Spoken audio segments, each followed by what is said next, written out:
Now let's address the white elephant in the room, which is we recently your father did a podcast. oh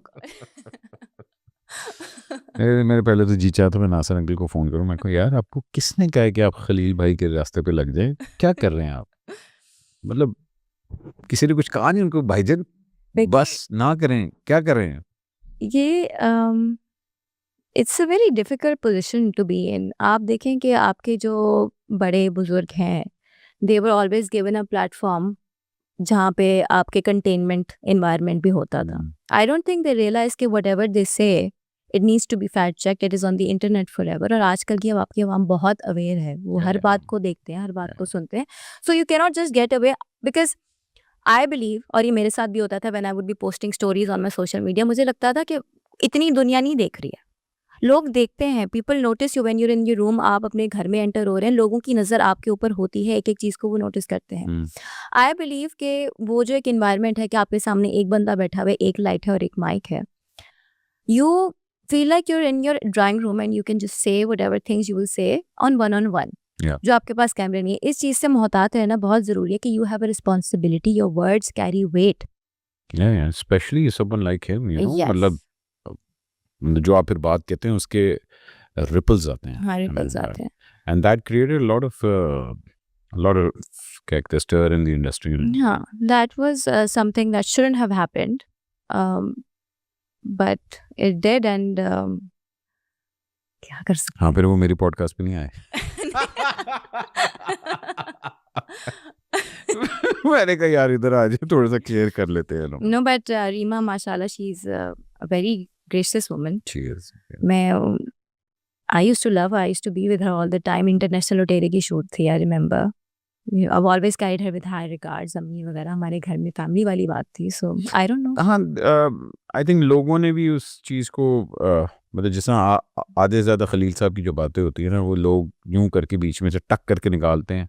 ओए नहीं जी। देखिए, ये बात अगर एक ये डिबेट भी उठाई गई थी कि जी अगर आप वो पूरा देखें तो बात कोई ऐसी नहीं थी, उसमें कोई इल्ज़ाम नहीं लगाया जा रहा था, लेकिन जिसने क्लिप लगाया था उसने लगाया ऐसा था कि वो जंप ऐसा लग रहा था कि पता नहीं क्या।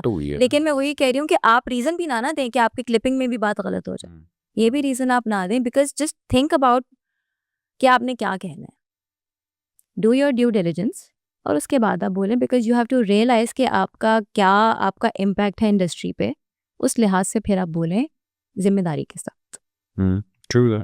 और ये सोशल मीडिया का इम्पैक्ट अभी हमारी जनरेशन को समझ नहीं आया बेसिकली। वो आप तो अब सोशल मीडिया के एक्सपर्ट हो चुके हैं, आपको तो पता है डूज एंड डोंट्स क्या होते हैं, है ना? मगर अगलों को तो नहीं अभी पता, उनके अभी टाइम आना है, उन्होंने वाले पैना है कि ओह शिट एक ही कितना see, you no.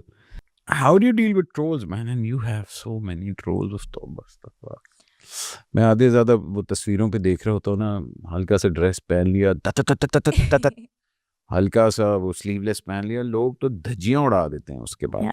But people, I think, in a way they're fascinated by you also, but yeah, you have some really ugly trolls. Because एक तो जो आपका एक, जब मैंने देखा कि जब मेरी किसी कैरेक्टर की बहुत ही नेगेटिव हरकत हो रही होती है जो हीरो या हीरोइन के अगेंस्ट जा रहा होता है, तो अगर मेरी कोई वैसी ही पिक्चर होगी पर्सनल, चाहे मेरी अम्मी के साथ होगी, तो उस पर वो रेफरेंस जरूर आ जाएगा, आप उसके साथ बुरा कर रही हैं, जहर लगती है मुझे ये लड़की। They are not telling me, they are not talking about me, they are talking about the character that I am playing. I'm talking about your personal life when you post your personal pictures, you know. Oh yeah. अच्छा, वो उसके ऊपर भी आती है ना। वो तो देखिए एक इजी सी बात है कि अगर जो आई बिलीव, देखिए अगर आपको एक चीज़, if you scrolling on Instagram या आप सोशल मीडिया पे स्क्रॉल कर रहे हैं, आपको कोई चीज़ बुरी लग रही है, so what would you do? Would you take your time out and say कि तुम मुझे जहर लग रहे हो, या would you just scroll? For me these trolls who attack on your personal life, to me it's not normal. मुझे लगता है कि how much hate would you have कि you would take the time out and you would type something that would really hurt the other person. Yeah. या तो आपको ये नहीं लग रहा कि वो इंसान है और उनकी कोई फीलिंग होगी, आप वो जो एक सोशल मीडिया का पर्दा है, स्क्रीन का पर्दा, वो नहीं हटा रहे और उनको इंसान की तरह नहीं देख रहे, या आपको पता है कि मेरे वर्ड्स हर्ट करेंगे, और इस चीज़ की मेंटालिटी के साथ आपने अपने अल्फाज में जो जहर उगला है, अगर आप वो कर रहे हैं, तो आई डोंट थिंक कि whatever they're saying should matter. But yes, I have my days जहाँ पे मुझे बहुत, if I would be down, कुछ हुआ है और मेरे पास कुछ करने के लिए भी नहीं, I would look at the comments, I would end up replying as well, which is very stupid.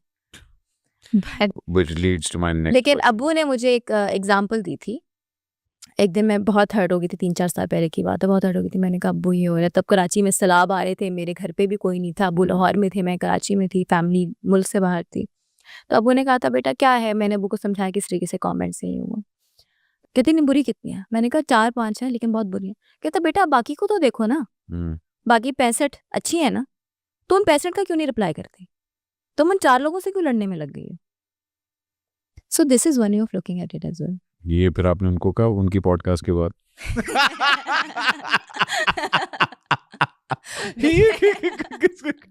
बात अब्बू ने की, क्लास मेरी हो रही है। अच्छा नहीं, but you went through, there was a phase of your depression. I remember गायब हुई थी and थोड़ा सा हेल्थ के ऊपर भी हेल्थ केयर्स वगैरह हुए and all that. And people don't realize कि words do have effects. Yeah. ठीक है. Are you still going through that depression? Are you still going through that phase? No, I would say पहले जो आप कह लेना कि आपका जो एक बिल्कुल एक डिप आता है, वो मेरा डिप आया था around 7-8 months back. Hmm. I was completely at the deep end and I saw no way out, and then Alhamdulillah my brother he came to the rescue, and उसके बाद से I've been on a road to recovery mentally, physically, and it's been great. So I feel like now I am there. I'm in a very healthy space right now. And, work stress wise भी था या It was both.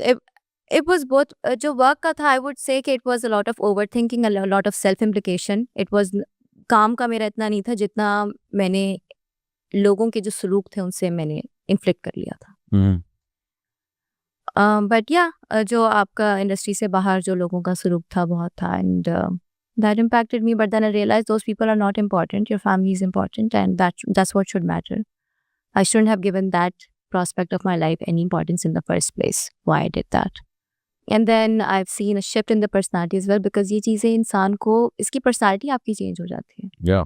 You are not the person. I think the person that I was, because आपका जो undiagnosed जो आपका trauma होता है, आप अपनी ना जो फीलिंग्स हैं, जो आप हर्ट हुए होते हैं, आप उसको अपने बैक एंड पे नहीं डाल सकते. You have to feel every emotion, you have to feel every pain, you have to work it out. आपने उसको समझना है, उसकी जड़ तक पहुंचना है. It's very painful but you have to do it. अगर आप वो नहीं करेंगे, वो कहीं in the back of the mind वो आपके और ज़्यादा ट्रिगर्स बना देगा. वो आपकी पर्सनालिटी को शेप ऐसे कर देगा कि आपको पता ही नहीं होगा, बिकॉज आपकी वो feelings they have not been dealt with. Have you ever asked for help during that phase? Yes. हमारे During यही that होता है। phase, no. हमारे यही होता है कि जब लोग are going through that, it's very hard for them to actually ask for help. What I did was I completely immersed myself in work. I was in a high functioning depression, you can say, if it's a term. And because I didn't want to be alone with my thoughts. I didn't want to sit alone. I didn't want to be alone. I wanted to just work and be exhausted, or I just wanted to be busy somewhere else. नहीं, अल्लाह हर एक को अपने अपने तरीके से राह दिखाता है, and I think the best thing is that you had your family support around. Yes, alhamdulillah. And then I saw how lucky I've been to be where I am, and how ungrateful I was, and how self-destructive the behavior was. And I also had to shift my ambition and face the reality that this has happened.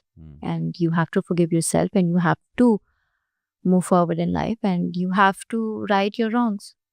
True. So do you still believe in love? I don't know if love believes in me. No, just kidding. Yes, of course I believe in love.